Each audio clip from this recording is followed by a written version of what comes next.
My name is Maya Callahan. I'm 31 years old. And 11 months ago, at my sister's 3 Sanfornita's wedding at the Ritz-Carlton in Naples, Florida, my father stood in front of 212 guests, raised his champagne flute, and told everyone I just cleaned houses for a living. He laughed when he said it. My mother laughed harder.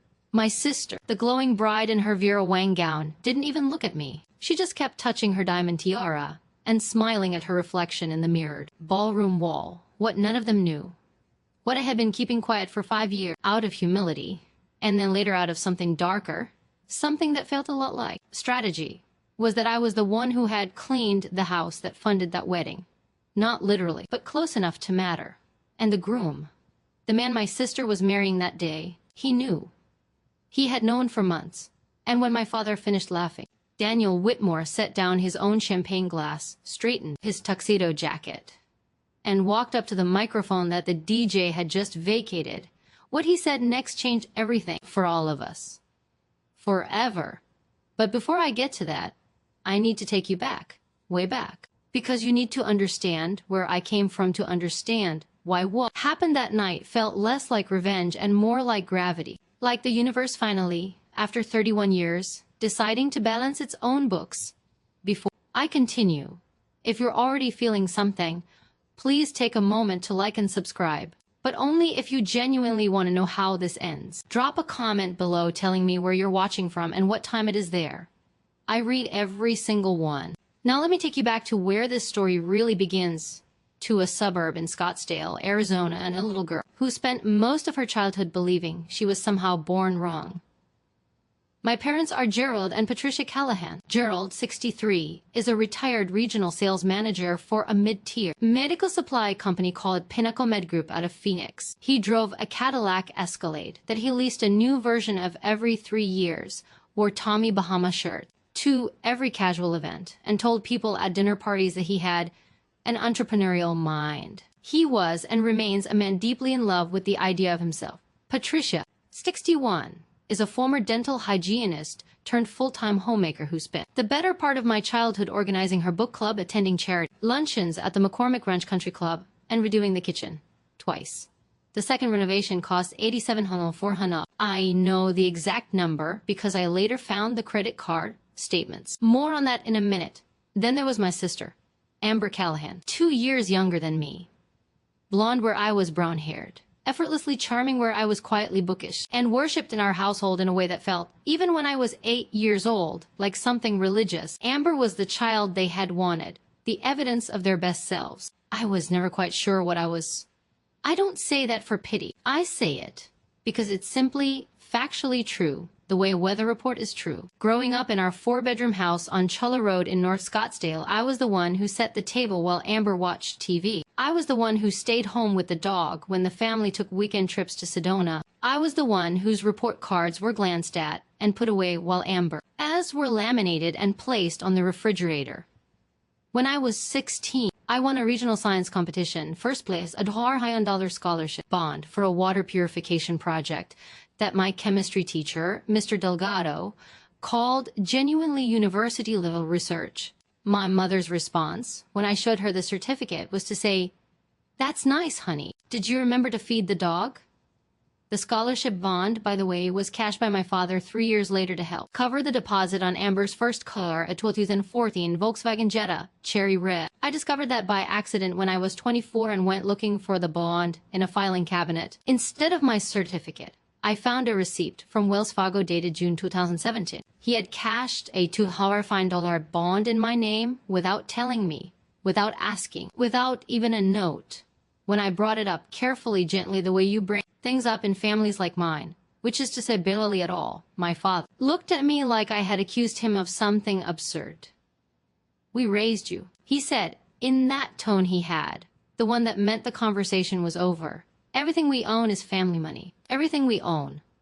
I was 24, living in a rented studio apartment in Tempe, working 2 jobs, a barista shift at Dutch Bros on McDowell Road from 5 a.m. to noon, and an evening administrative role at a property management company called Sun State Realty Group. I was saving every dollar I could, mostly eating rice and rotisserie chicken, and the occasional R6 burrito from the taqueria near my apartment. I was not touching anyone else's money, but my $2, the money I had earned through actual scientific work, that was family money.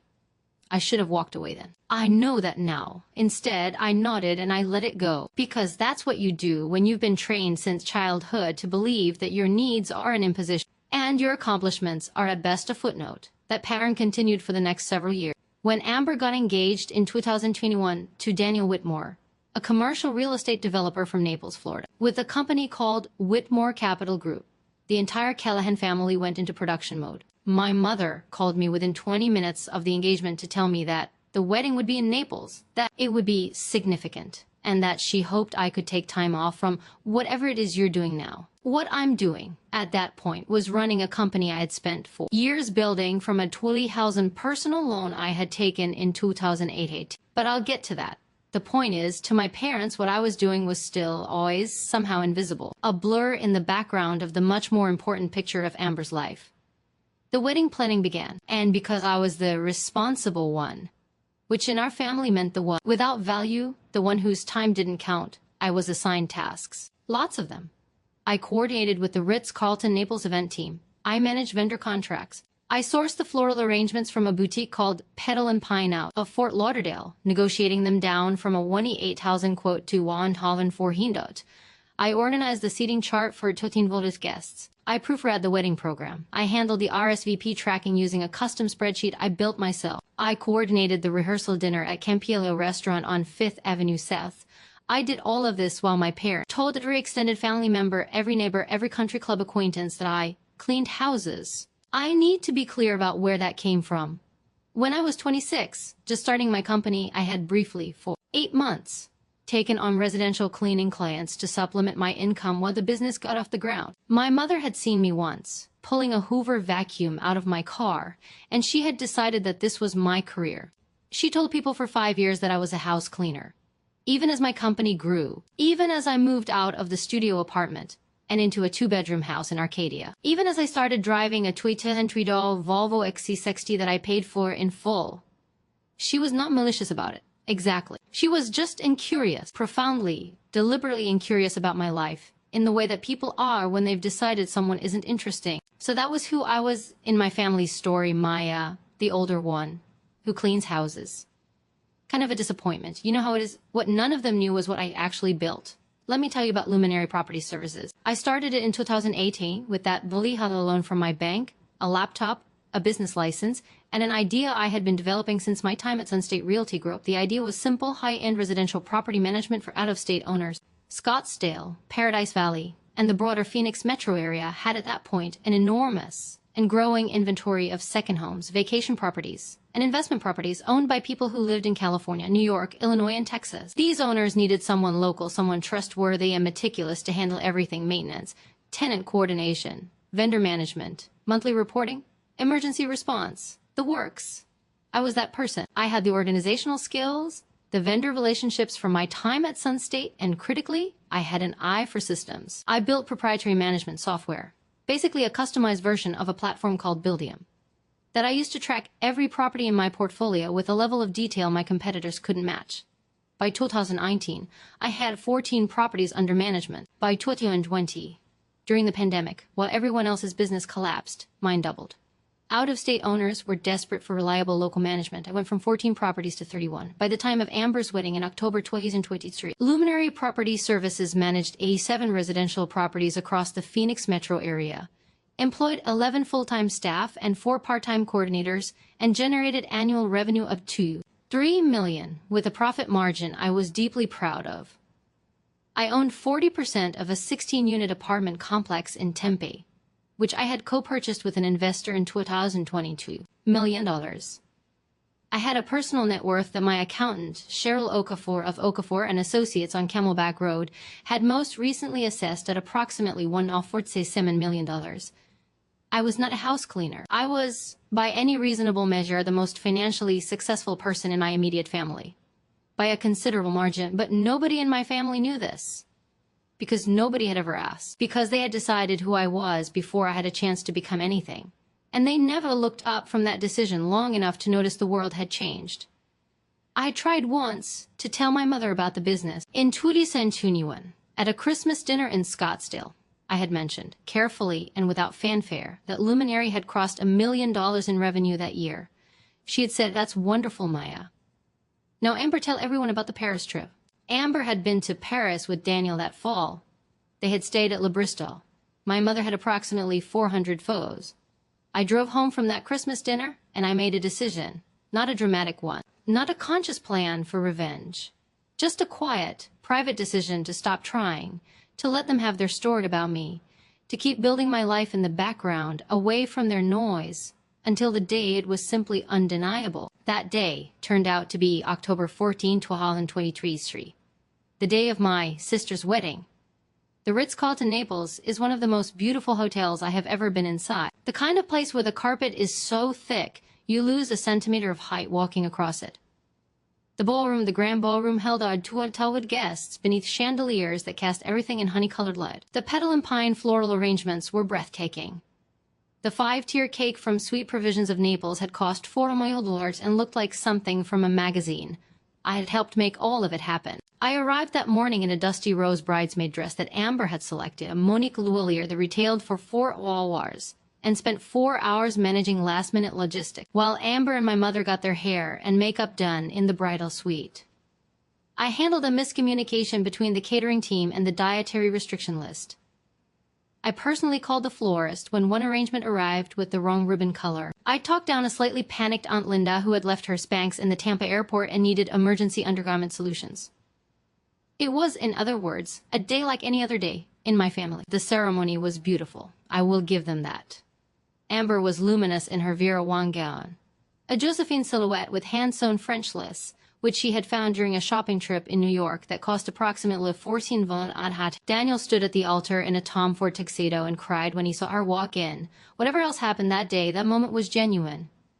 The reception began at 6:30 p.m. By 7:45, dinner had been served and the speeches had begun. Daniel's best man, a college friend named Chris Beaumont, gave a warm and slightly roasty speech about Daniel's college years that got good laughs. Daniel's mother, a gracious woman named Eleanor Whitmore, who had been nothing but lovely to me all weekend, gave a tearful tribute to Amber that was actually quite moving. Then my father stood up.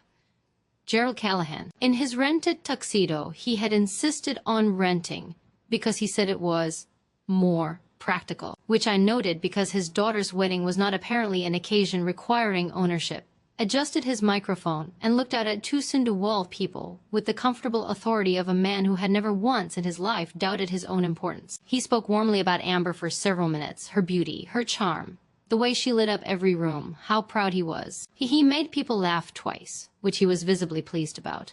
Then he talked about what a wonderful man Daniel was, how he had known from the first time they met that Daniel was the real thing. And then he said, with a chuckle, the words that unzipped the next year of my life. And of course, family is everything. Even Maya is here. You all know Maya. She's the quiet one. She just cleans houses over in Phoenix. But we love her. She did a great job with the seating chart. He laughed. Full. Relaxed. Genuine laughter. The laugh of a man who thought he was being charming. 212 people were looking at me. My mother was smiling. The particular smile she had, polished, serene, that meant she either agreed with what was being said or had decided it wasn't worth engaging with.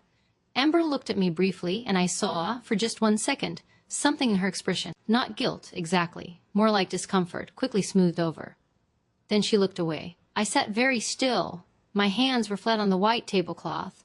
I could feel the linen under my palms, cool, smooth, freshly ironed. I focused on that sensation because otherwise I was going to feel the other things, the heat in my face, the roaring in my ears, the very specific shame of being reduced publicly to a punchline in your father's toast at your sister's Trinsenfari's wedding that you had spent 6 months helping plan. He doesn't know, I thought. He genuinely doesn't know. That was the thing that I had never fully let myself sit with before. It wasn't that my father knew who I was and dismissed me anyway. He truly, genuinely had no idea. He had stopped paying attention years ago and had never noticed that the world had moved on without his consent. There was something almost more devastating about that than if it had been deliberate. My father wrapped up his toast to applause and sat back down next to my mother, still chuckling to himself. The DJ started cueing something soft, and then Daniel Whitmore stood up. I need to tell you about Daniel before I tell you what happened next, because it matters.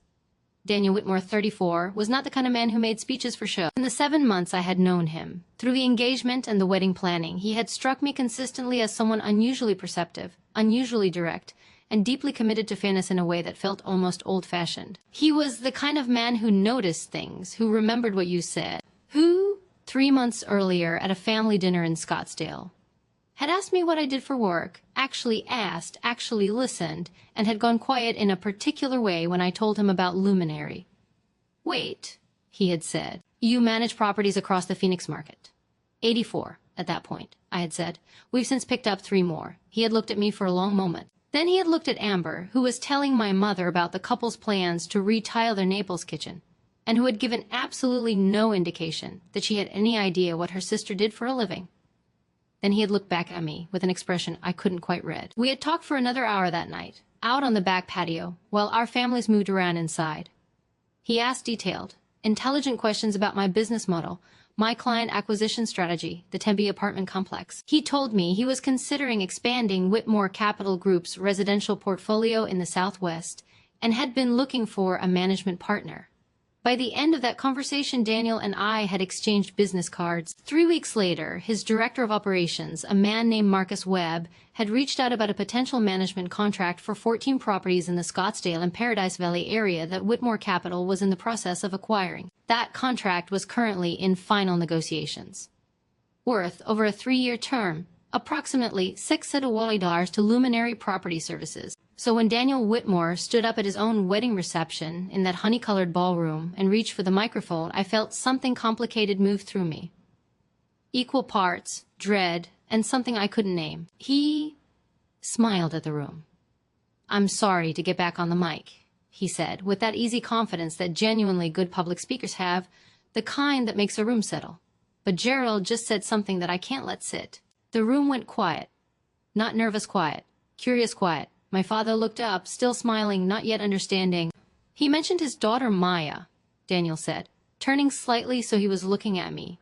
At table 11, in my dusty rose dress with my hands still flat on the tablecloth.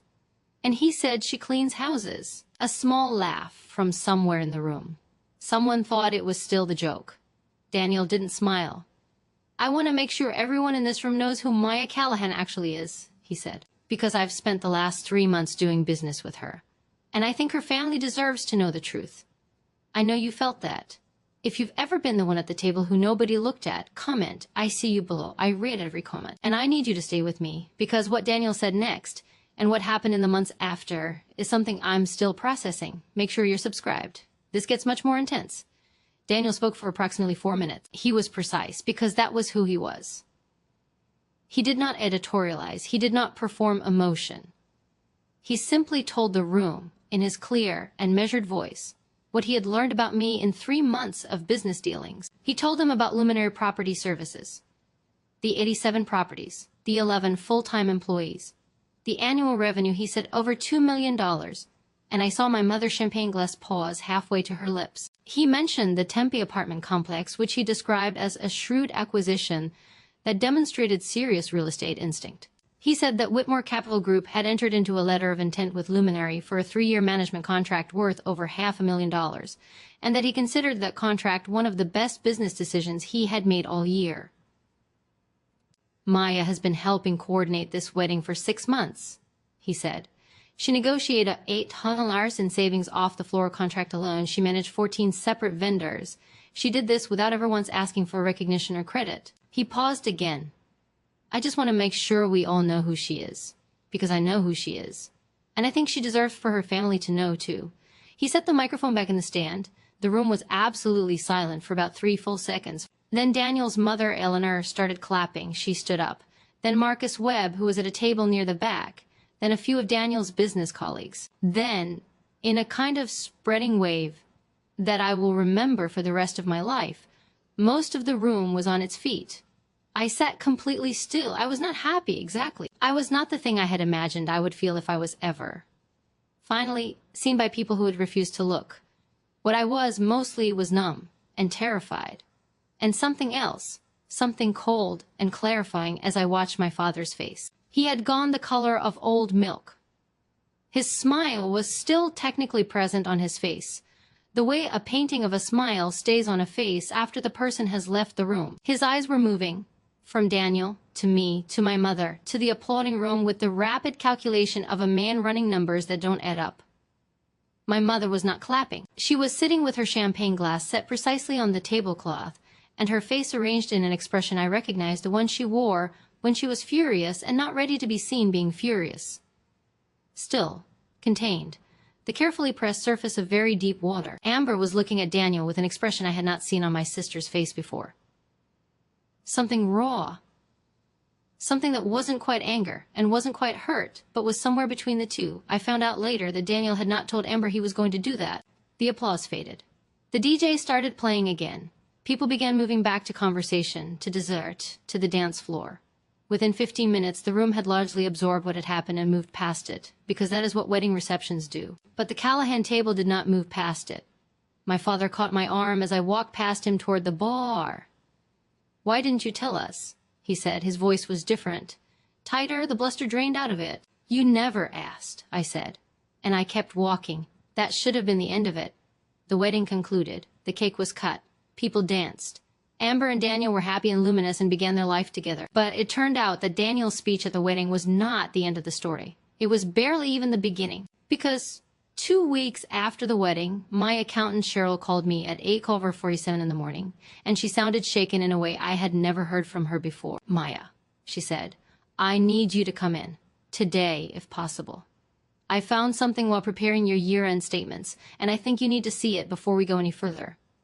I was at her office on Camelback Road by 10. What Cheryl had found by accident, while cross-referencing my business tax filings with some property records to prepare for a potential refinance on the Tempa complex, was a document I had never seen before. It was a quitclaim deed, dated August 2009, when I was 16 years old. The deed transferred a parcel of property, a small but significant parcel in North Scottsdale, near the McCormick Ranch corridor, out of a trust and into my parents' names. The trust, which had been established by my maternal grandmother, Margaret Eloise Dunmore, who died April 2009 at age 79, had been intended to distribute assets equally among her grandchildren, per the original trust documents, which Cheryl had found on file with Maricopa County. The distribution was supposed to be 1/3 to Amber Callahan, 1/3 to Maya Callahan, and 1/3 to my cousin Kevin Dunmore in Portland.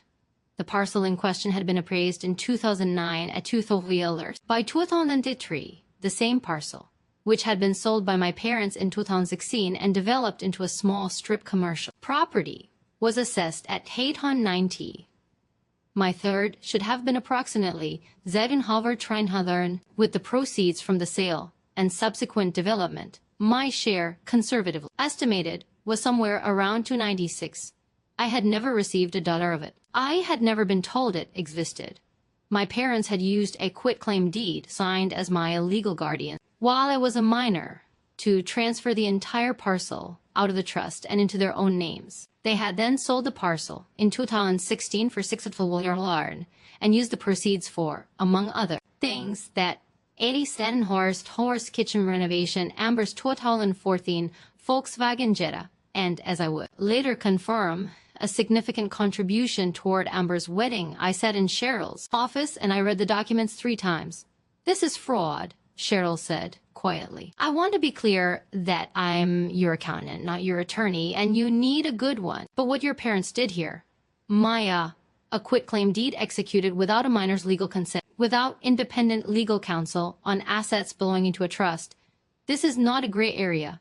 I drove home in a kind of dreamlike state. The October sun was very bright. The cactiel on the Camelback corridor looked extremely solid and real in a way that the rest of my life did not feel at that moment.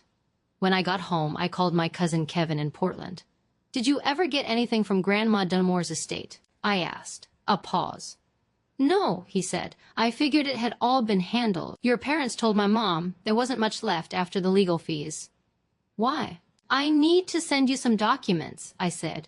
The attorney I hired was a woman named Rebecca Foss, a partner at Foss and Kavanaugh LLP on Videfort Street in Phoenix. She specialized in estate litigation and financial fraud. She had 17 years of experience and the specific energy of someone who had spent those 17 years being profoundly unimpressed by people who thought they had gotten away with things. Our first meeting lasted 2.5 hours.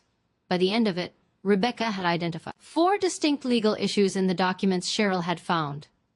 The first was the quitclaim deed itself, which had been executed using my parents' guardianship status in a way that almost certainly exceeded their legal authority over trust assets, designated for a minor beneficiary in Arizona. Under Arizona Revised Statutes Title 14, the management of a minor beneficiary's trust interest requires court oversight under certain conditions, oversight that had clearly never been sought.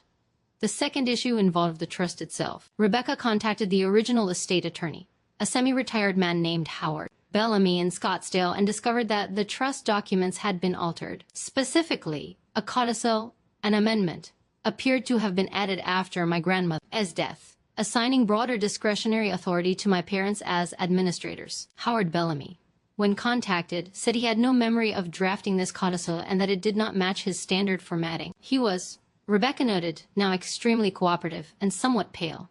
The third issue, the proceeds from the 2016 sale. My parents had received $6 for the North Scottsdale parcel. Kevin's third, approximately $4,000 had also never been distributed. Kevin, once he understood what he was looking at, retained his own attorney in Portland within 48 hours. The fourth issue was the one that made Rebecca set down her pen and look at me in a particular way. Among the bank records I had brought her, records I had requested from Wells Fargo going back 15 years, there was evidence that a total of $47,000 had been moved through an account that had been opened in my name in 2011 when I was 18. I had never opened this account. I had never used it, but transactions had moved through it between 2011 and 2015.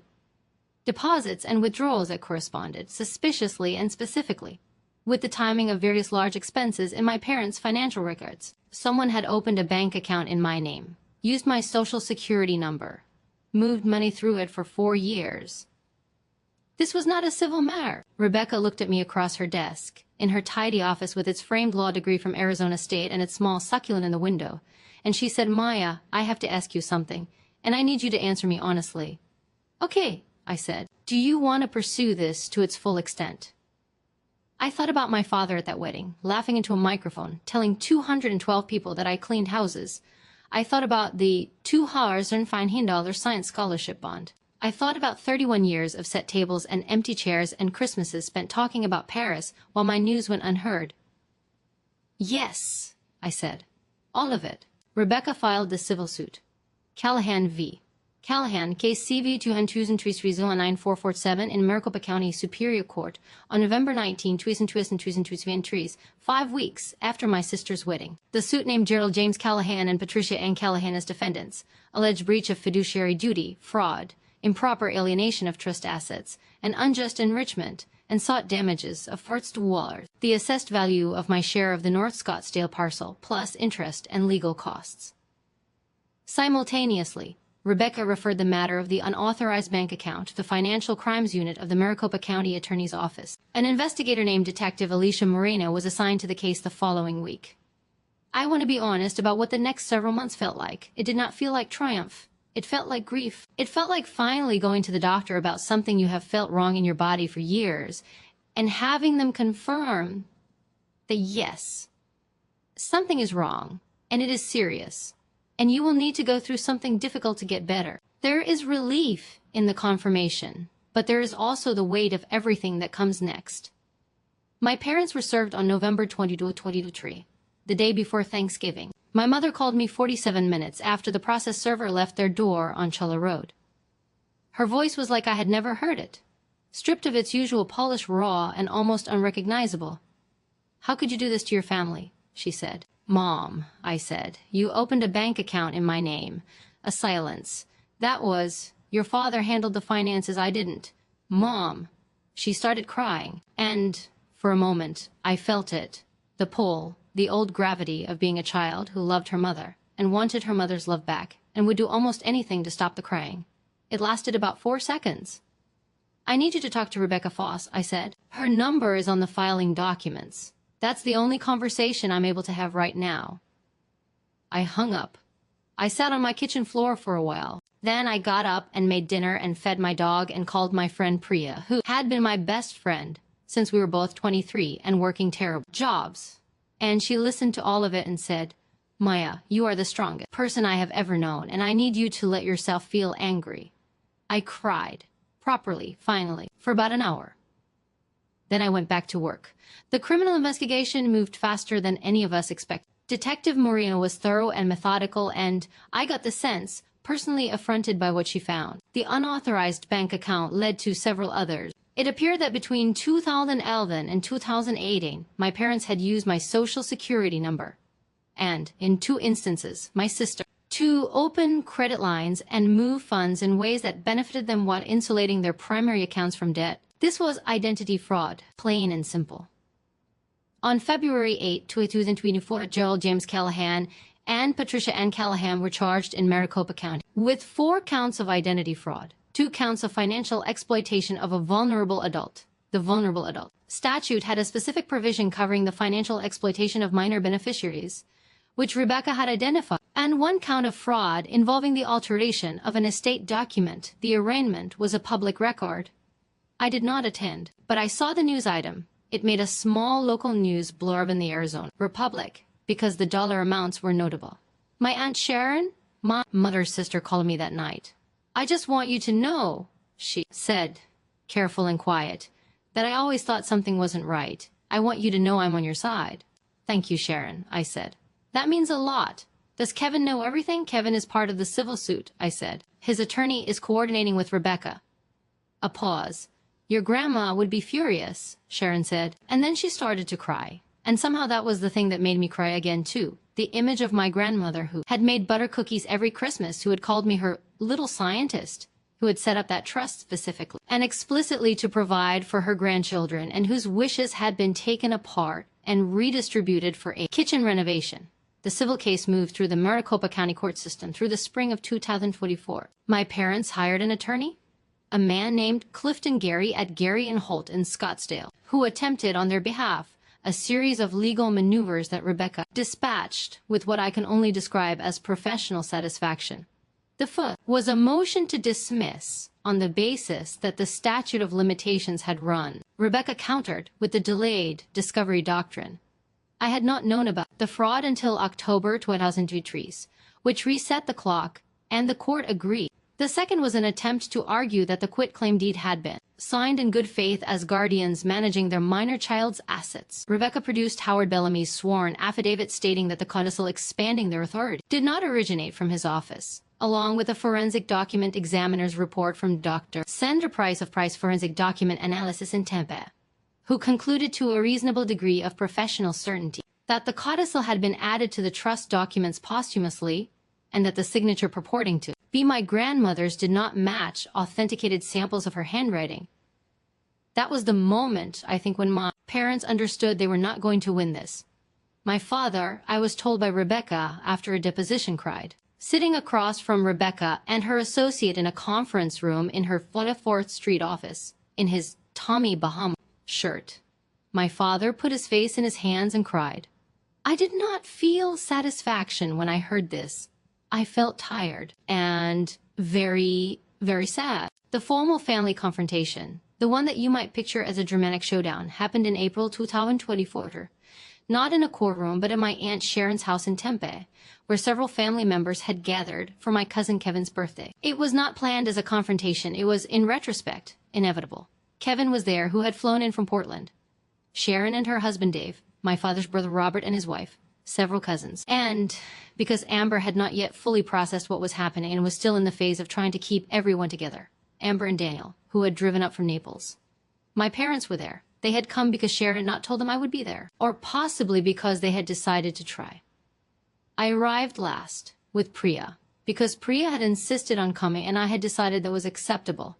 My father stood up when I walked in. There were 14 people in Sharon's living room, and 14 people watched my father stand up and look at his oldest daughter. And for a long moment no one said anything.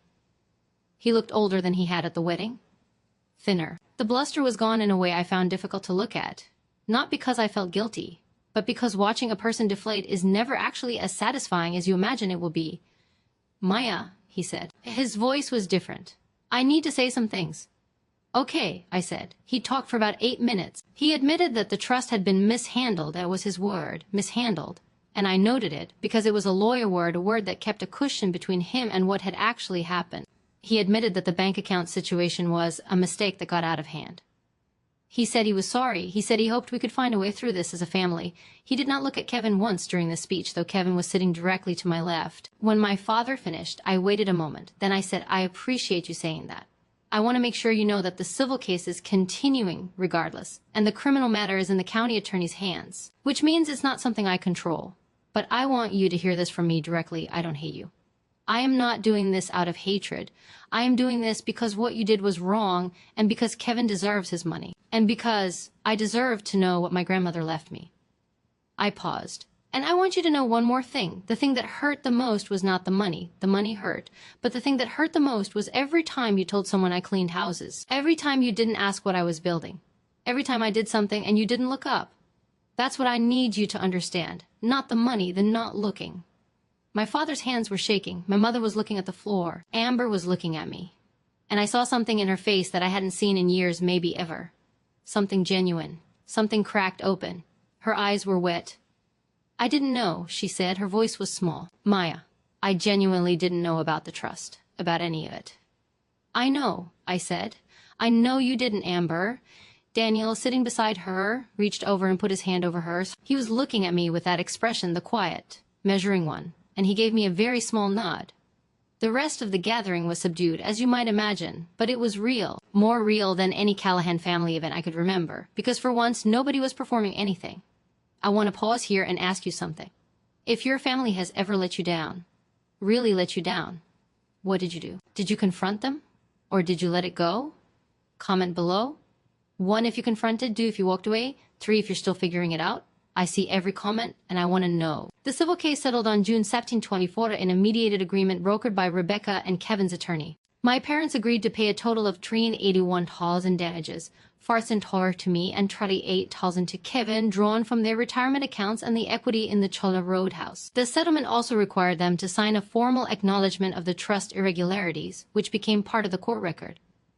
The criminal case moved more slowly, as criminal cases do. As of the time I'm recording this, in September 2024, both of my parents have accepted a plea agreement on 2 counts of identity fraud, a lesser charge than the original 4 counts, negotiated by Clifton Gary and accepted by the county attorney. The sentencing guidelines for the plea include a fine, restitution already addressed in the civil settlement, 3 years of probation, and no jail time.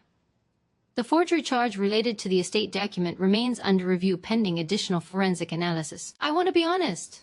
The outcome is not what you might see in a movie. My parents are not in prison. They are in Scottsdale, in a house that is now Equity Light, quieter than it used to be, living with what they did. I don't know if that is justice. I know it has consequences. And I have decided slowly and with a lot of help from my therapist, Dr. Naomi Reyes at the Arcadia Wellness Center on 44th Street, that I cannot control the precise shape of justice. I can only control whether I'll let the truth live in daylight.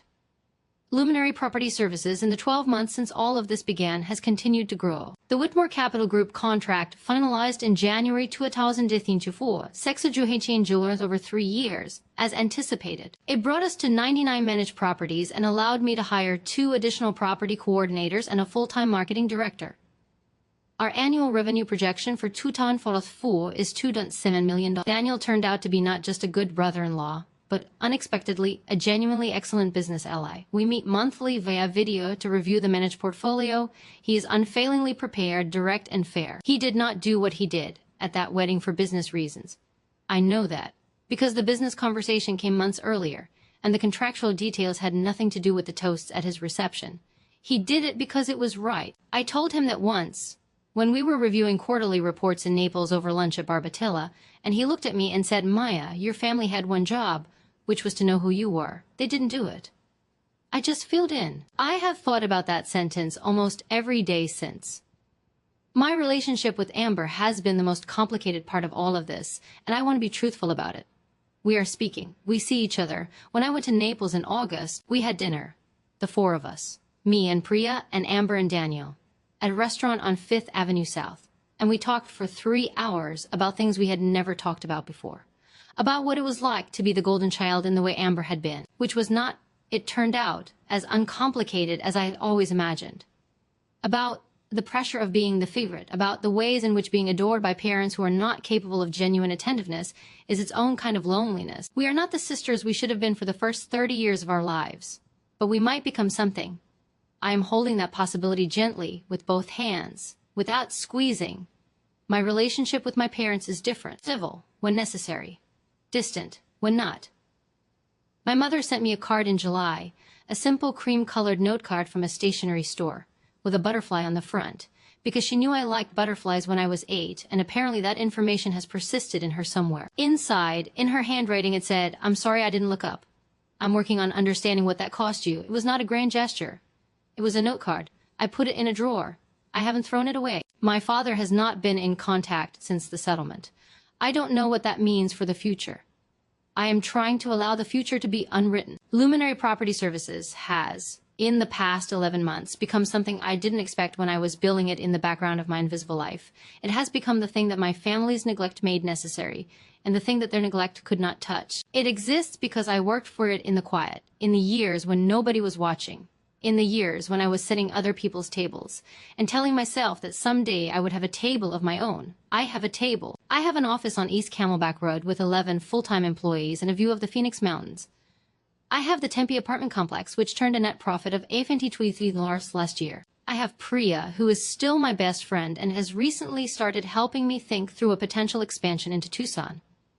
I have Dr. Reyes, who is helping me unlearn a lifetime of making myself small. I have a dog named after a physicist. His name is Fermi, after Enrico Fermi, because I am still the girl who won the science competition at 16, and that girl is worth honoring.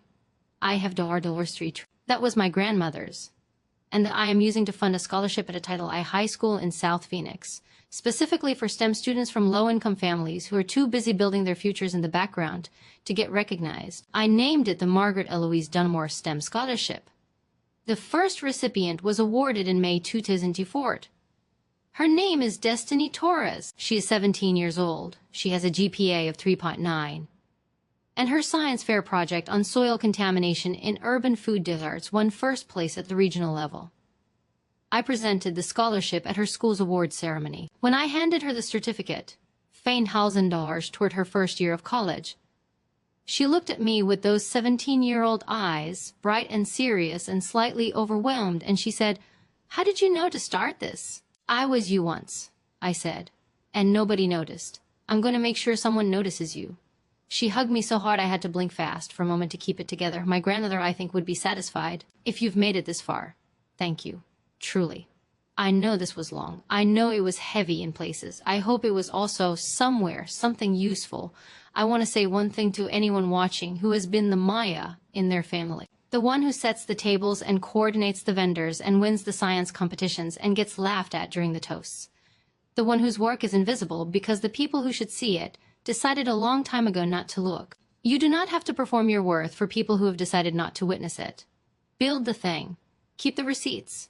Trust the people who ask real questions, and actually listen to the answers. Let the truth live in daylight, on its own timeline without your permission or your management. It will find its moment. And when someone at a wedding grabs the microphone and finally says your name correctly, let yourself be seen. You earned it. Hit that like button if this story meant something to you. Subscribe for more stories like this. Share it with someone who needs to hear it today. And remember, real family is chosen, not assigned. And you don't owe anyone your silence. I'm Maya Callahan. Thank you for watching.